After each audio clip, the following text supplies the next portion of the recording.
بعض لوگ وہ ہوتے ہیں جن کو اللہ سکون میں رکھیں تو وہ پھر بھی سکون میں نہیں آتے. کیوں نہیں آتے؟ دوسروں کو سکون سے رہتے ہوئے دیکھنا نہیں چاہتے وہ لوگ.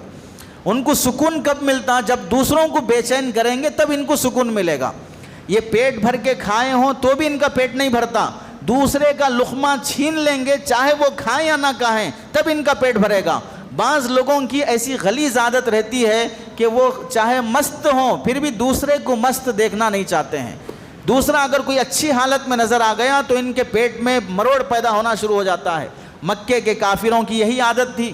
انہوں نے دو لوگوں کو جو بہت ذہین اور تجربے کار تھے، عبداللہ بن ربیعہ اور عمر بن عاص، ان دونوں کو نمائندہ بنا کے بھیجا کہ جا کے حبشہ کے بادشاہ سے بات کر کے مسلمانوں کو وہاں سے واپس لے کے آؤ.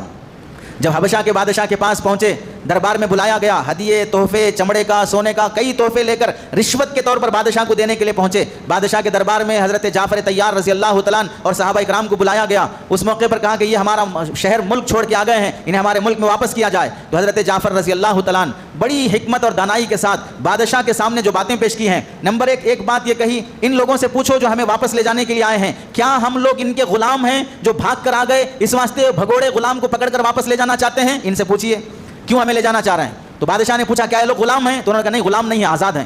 پھر حضرت جعفر نے پوچھا ان سے پوچھیے کیا ہم نے مکہ میں کسی کا قتل کیا ہے جس کے بدلے میں ہمیں قتل کرنے کے لیے لے جا رہے ہیں؟ کیا ہم قاتل ہیں؟ ان سے پوچھیے.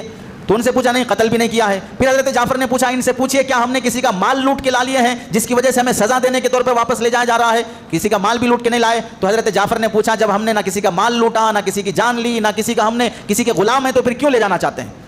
یہ وہ سوالات تھے جو اس ملک کی عدالت میں بڑے زور زبردست مانے گئے کہ بہترین معقول اعتراض کیا اور اپنی جان بچائی حضرت جعفر طیار رضی اللہ تعالیٰ نے. پھر اس کے بعد ان لوگوں نے کہا کہ یہ ہمارا مذہب چھوڑ کے، ہمارے باپ دادا کا دین چھوڑ کے دوسرے دین میں آ گئے ہیں. تو حضرت جعفر طیار رضی اللہ تعالیٰ سے نجاشی بادشاہ نے پوچھا کیا دین تھا تمہارے باپ دادا کا اور کیا چھوڑ کے آئے ہو؟ حضرت جعفر طیار نے فرمایا پہلی بات یہ ہے کہ ہم پتھروں کو تراش کر ان کو خدا مانتے تھے. نبی محمد آئے، انہوں نے کہا کہ پتھر خدا نہیں ہو سکتا، خدا وہ ہے جو ہمیں پیدا کرنے والا ہے. تو ہم نے پتھروں کی پوجا چھوڑ کر ایک خدا کو اپنایا.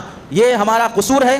آپ کس کو خدا مانتے ہیں؟ آپ کا خدا پتھر ہے کہ آپ کا پیدا کرنے والا؟ چونکہ وہ بھی عیسائی مذہب کا بادشاہ تھا، عیسیٰ بھی خدا وہ پوجا پتھر کی مورتی کی نہیں کرتے ہیں، تو وہ توحید کے مسئلے میں وہ بھی تسلیم کیا. پھر ہم وہ لوگ تھے جو پڑوسیوں پہ ظلم کرتے تھے، بچیوں کو زندہ دفن کرتے تھے، حرام کھاتے تھے، لوگوں پر قتل اور لوٹ مار کرتے تھے، شراب پیتے تھے. ہمارے نبی نے ہمیں حکم دیا ہے پڑوسیوں کے ساتھ حسن سلوک کریں، کسی کو ناحق قتل نہ کریں، کسی پر ظلم نہ کریں، اور ہم ایک دوسرے کے ساتھ انسانیت سے پیش آئیں. اپنی محنت کی کمائی سے دوسروں کی سال میں ایک مرتبہ زکوٰۃ کے ذریعے سے مدد کریں. مختلف وہ دینی باتیں جو دینی بھی تھیں، معاشی بھی تھیں، اخلاقی بھی تھیں، ملکی بھی تھیں، اتنی بہترین طریقے سے اسلام کا تعارف کرایا. بادشاہ نے کہا کہ اب کوئی انہیں ہاتھ نہیں لگا سکتا، یہ ہمارے ملک میں امن سے رہیں گے. مجلس برخاست